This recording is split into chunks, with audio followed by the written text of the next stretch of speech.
여러분, 오늘도 반갑습니다. 강성율 문학TV 제42화는 두 악인 사이에 낀 천하일색, 초선 두 번째 시간입니다. 동탁과 여포 사이에서 이렇게 왔다 갔다 하는 초선, 여기 이제 여포와 초선의 모습입니다. 동탁, 여포, 초선. 오늘 이야기는 삼국지 연의를 바탕으로 작성이 됐는데요. 왕윤이라고 하는 유명한 인물이 있었죠. 그래서 왕윤이 이제 동탁을 만나고 또 왕윤이 초선을 만나서 초선과 동탁이 만나게 되는 장면이고요. 동탁이라고 하는 아주 악인이 있고 그래서 반동탁 연합군이 일어나게 되는데 여기에서 이제 여포, 동탁의 양아들이었던 여포가 동탁을 죽이고 맙니다. 여기에서 이제 초선의 역할이 무엇인지 그런 내용으로 영상 꾸며봤습니다. 왕유는 이 한건적의 난 때 장수로 등용돼서 큰 공을 세웠는데요. 십상시 10명의 환관들, 십상시의 역습을 받아서 사행장으로 끌려갔다가 공경 대신들의 탄원으로 풀려나서 대장군 하진에 의해서 다시 등용이 됐습니다. 동탁이 집권 후에 사도의 자리에 다시 올랐는데 동탁은 청렴한 인물로 소문이 난 왕윤을 통해서 자기의 정당성을 높이려고 했던 겁니다. 왕윤은 동탁이 이제 낙양에서 시안, 장안으로 천도하는 일을 했는데 이때에도 진귀한 도서들을 갖다 보존하는 아주 좋은 일을 했습니다. 사도라고 하는 것은 태유의 사공과 더불어 삼공 중에 하나인데 삼공 중에서도 가장 높은 자리입니다. 그래서 행정 전반을 책임지는데 물론 나중에는 명예직으로 바뀌기도 했습니다.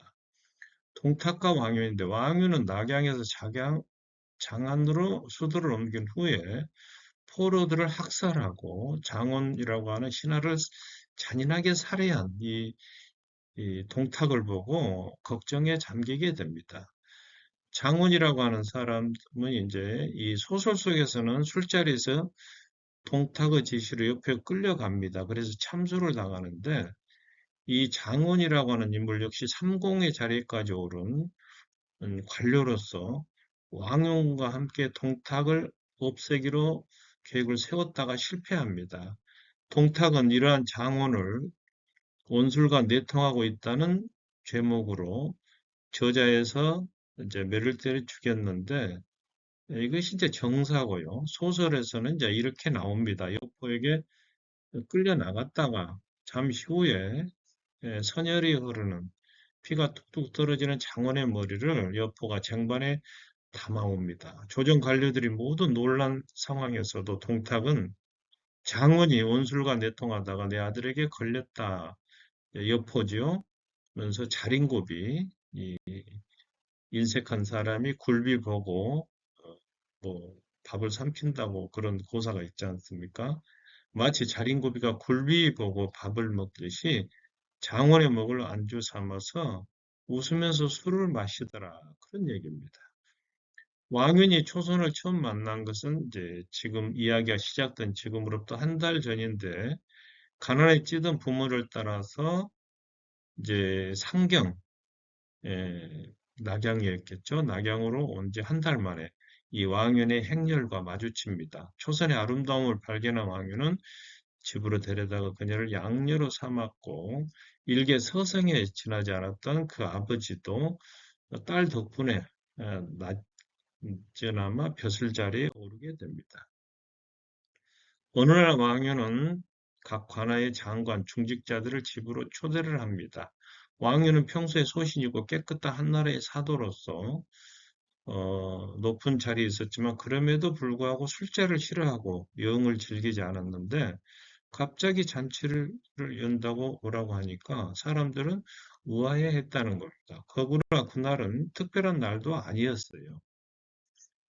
자, 그런데 초대 손님 중에 가장 주목을 받는 인물은 누구보다도 동탁이었습니다. 왜냐하면 당시 동탁은 천자까지도 폐위시킬 정도로 막강한 권력을 가지고 있었거든요.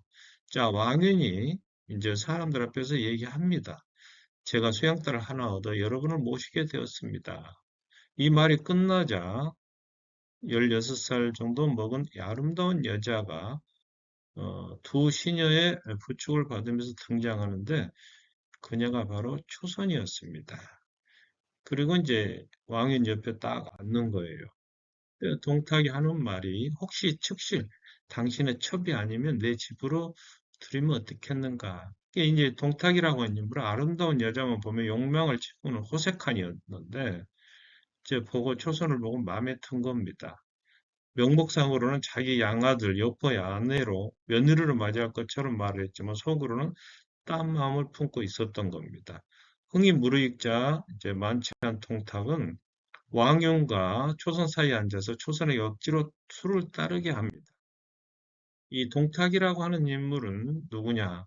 이 소재는 폐위시키고 유협이라고 하는 헌재를 갖다 황제 자리에 앉힌 다음에 스스로 상국의 자리에 앉았는데 이 상국이란 자리는 최고 벼슬인 승상보다 한 단계 더 높은 직책입니다.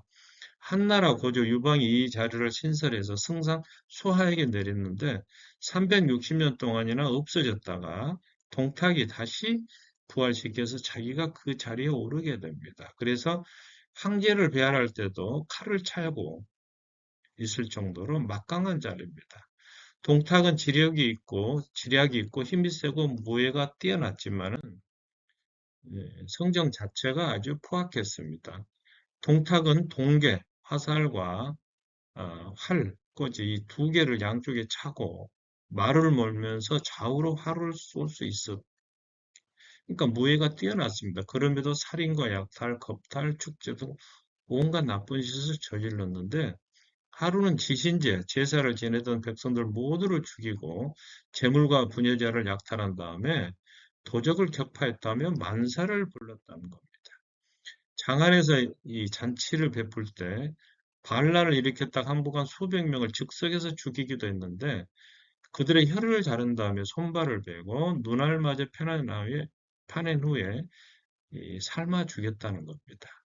미처 죽지 않은 자들은 주한상 사이로 굴러다녔는데 모두가 떨면서 수제를 들지 못하는 상황에서도 동탁은 태연자약하게 마치 이 주지육림을 즐긴 거랑이나 주황처럼 이렇게 먹고 마시더라는 겁니다. 그래서 동탁은 자기 자신을 노려만 봐도 죽여버렸습니다.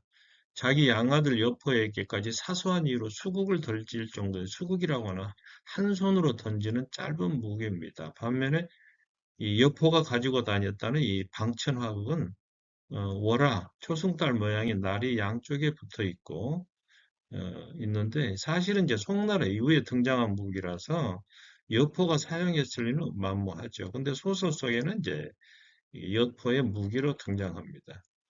자, 어쨌거나 그렇게 잔인한 인물이 동탁인데 이 사람이 결국에 난이 일어나서 죽어서 이제 시체에다 불을 질렀는데 이 며칠씩이나 계속 탔다는 겁니다. 하도 뚱뚱해서 몸에 이제 기름기가 많았던 모양이죠.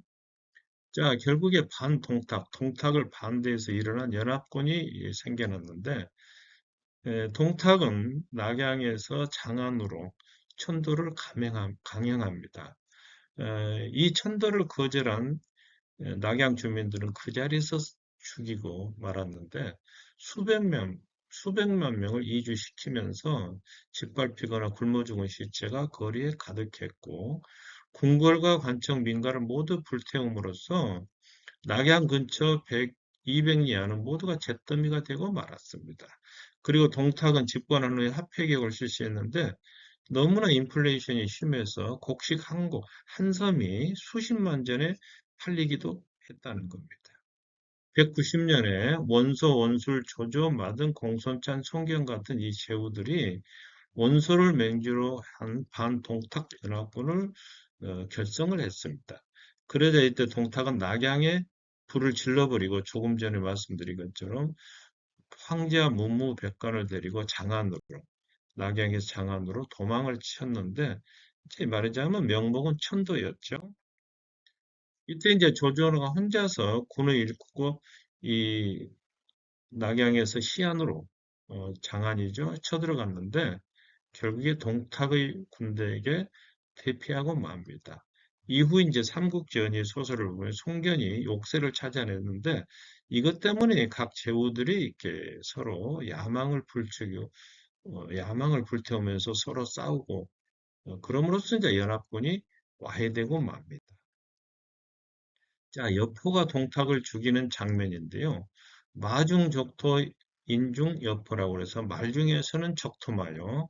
사람 중에서는 여포라고 하는 말이 나올 정도로 신기에 가까운 무예와 용맹을 떨친 인물이 바로 이 여포입니다. 그러나 여포는 지략이 없고 무식했으며 세욕이 넘쳐서 불미스러운 일을 많이 저질렀습니다. 그래서 유비 같은 인물도 배신을 잘하는 여포는 절대로 살려두면 안 된다. 동탁은 여포를 이제 양아들로 삼고 경호를 맡겼는데 왕윤과 초선의 계략에 넘어간 여포는 양아버지인 동탁을 죽이기로 마음을 먹습니다. 그래서 이제 의기가 투합한 왕윤과 여포는 이렇게 계략을 꾸미는데 동탁에게 황제자를 양해하기로 했다고 유인한 다음에 동탁이 여포와 그 허위병을 거느리고 궁궐로 입성하는 순간에 10여 명이 달려들어서 동탁의 동탁의 몸을 찌르고 맙니다. 처음에 이제 팔에만 부상을 입고 수레에서 떨어졌는데 여포가 하는 말이 황제의 조서를 받들어 영적 동탁을 치노라 이렇게 선언하니까 동탁이 놀래서 개 같은 놈 네가 어떻게 나한테 이럴 수 있느냐 하면서 이제 죽었는데 이때가 5월 22일이었습니다.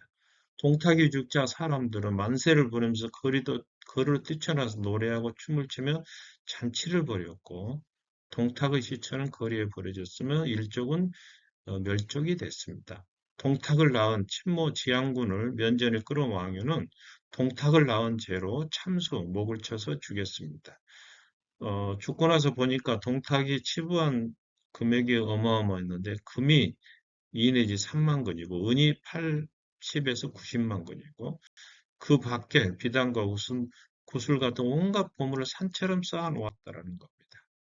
이때 초선의 역할은 뭐냐? 초선은 연한계와 미인계로 동탁을 죽였는데 연한계라고 하는 것은 마치 쇠고리가 연이에 붙어 있는 것처럼 연속적으로 복수하는 방법을 말합니다. 첫째는 왕윤이 동탁과 여포로 하여금 초선을 가운데 두고 다투게 하고 이관계죠. 여포를 설득해서 동탁을 주사라는 이걸 연환계라고 부르고 이 다음 시간에 나오겠습니다. 적벽대전에서 유비와 성권연합군이 조조군에 대응해서 사용한 이 계략이 또 연환계에 해당합니다. 어쨌거나 이 연환계와 미인계를 이용해서 초선이 동탁을 죽는 역할을 죽게 만드는 역할을 하고 이때부터 군웅 할개의 시대가 도래하게 됩니다. 조조와 이제 유비의 다툼이 이어지다가 유비가 형주를 점령하면서 삼국 위촉고 세 나라가 정립이 되는 겁니다. 이 다음 시간에는 그 얘기를 좀 드리려고 하는데요. 자, 오늘 이야기를 정리해 드리자면 왕윤이 장안으로 천도하에 만행을 저지르는 이 동탁을 보고 걱정하다가 초선을 동탁에 선보이자 동탁은 양아들 여포와 사이에서 초선을 놓고 싸우게 됩니다. 또 이 무렵에 밖에서는 반동탁 연합군이 결성이 되고 그러자 동탁은 낙양의 불을 지르고 장안으로 도망을 치고 마는데요. 여포가 동탁을 죽이자 백성들이 나와 만세를 불렀고 초선의 이러한 연합기로 인해서 동탁이 죽고 군웅 할기의 시대가 열렸으며 유비가 형주를 점령함으로써 위촉오라고 하는 삼국이 정립이 됩니다. 오늘 이야기는 복숭아꽃 성은 공정한가 소설가 이명옥님의 편무파탈을 참고했고 오늘 영상이 좋으셨다면 구독과 좋아요 부탁드리면서 유튜브 강성열 철학TV도 많이 시청해 주시면 감사하겠습니다. 여러분 고맙습니다.